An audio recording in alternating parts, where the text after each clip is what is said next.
सोमनाथ मंदिर, राम जन्मभूमि, कृष्ण जन्मभूमि, काशी विश्वनाथ, ये कुछ ऐसे मंदिरों के नाम हैं जिन्हें आपने बहुतायत सुना है और आप इन मंदिरों के इतिहास के बारे में जानते हैं। कैसे विदेशी आक्रांताओं ने भारत पर आक्रमण कर हिंदू संस्कृति पर हमला किया और धर्म की आड़ लेकर इन मंदिरों को तोड़ा और फिर वहां मस्जिदें बनवाई।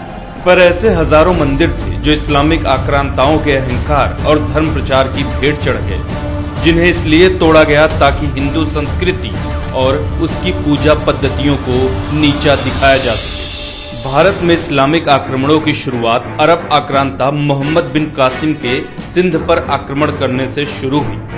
710 ईस्वी में सिंध के राजा दाहिर को हराकर उसने इस्लामिक आक्रांताओं के लिए भारत के रास्ते खोल दिए थे। मोहम्मद बिन कासिम की सिंध पर फतह के बाद इस्लामिक लुटेरे और आक्रमणकारियों का एक लंबा इतिहास है, जिन्होंने हिंदू, बौद्ध, जैन धर्मस्थलों को तोड़ा और कुछ पर मस्जिदें भी बनाई।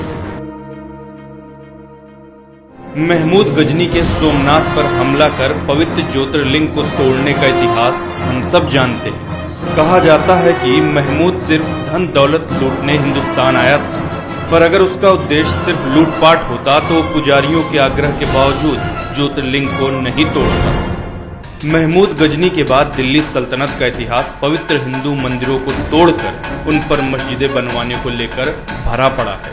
कुतुबुद्दीन ऐबक ने दिल्ली की पहली मस्जिद कुव्वत अल इस्लाम का निर्माण 27 मंदिरों को तोड़कर उनकी सामग्री से करवाया। कुतुब मीनार पर मौजूद शिलालेख में इसका जिक्र साफ साफ किया गया है। सन 1290 से 1320 तक खिलजी वंश का शासन हुआ।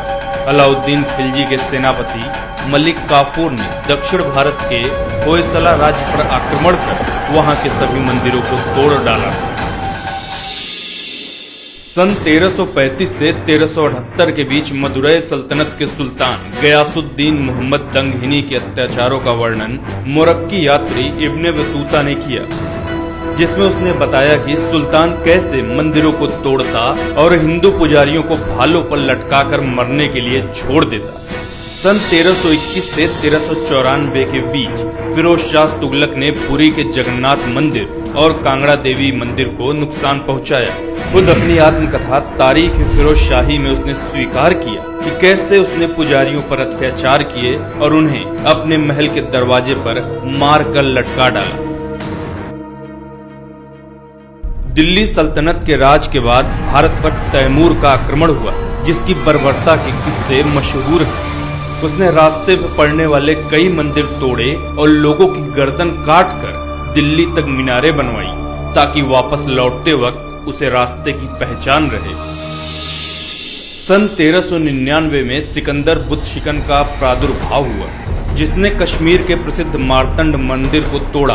कहा जाता है कि ललितादित्य द्वारा बनवाया गया मार्तंड सूर्य मंदिर इतना विशाल था कि इसे तोड़ने में पूरा 1 साल लग गया।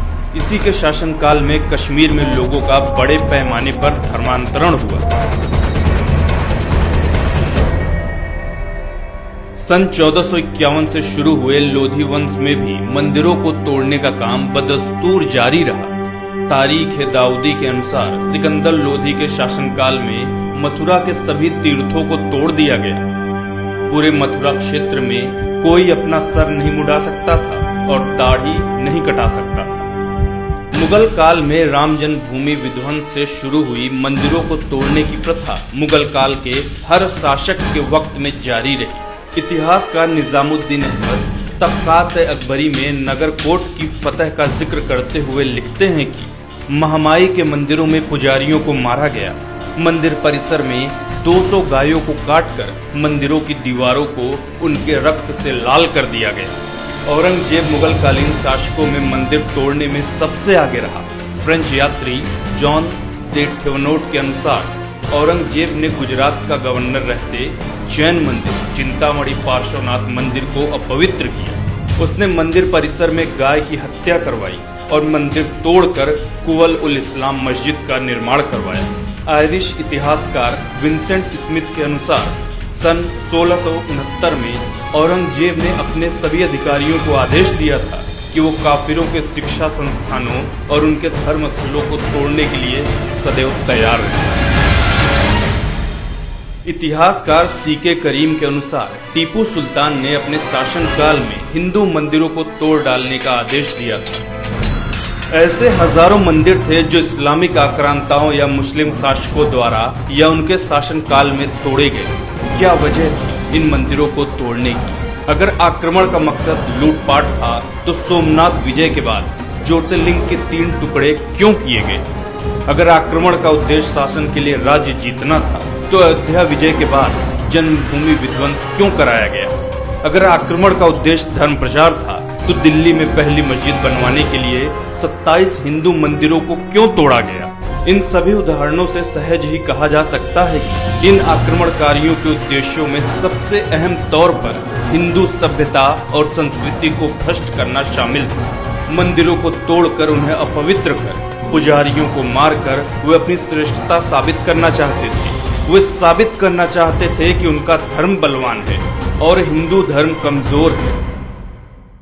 वर्षों बाद आजाद भारत में पहली बार राम जन्मभूमि पर होने जा रहा फैसला इन ऐतिहासिक भूलों को सुधारने की तरफ एक कदम हो सकता है। अपनी सत्ता और ताकत के गुरूर में जिन शासकों ने भारतीय सनातन संस्कृति को बर्बाद करने में कोई कसर नहीं छोड़ी थी, इन मंदिरों का पुनरुद्धार उस पुरातन संस्कृति को सहेजने की तरफ एक छोटा परंतु महत्वपूर्ण कदम साबित होगा।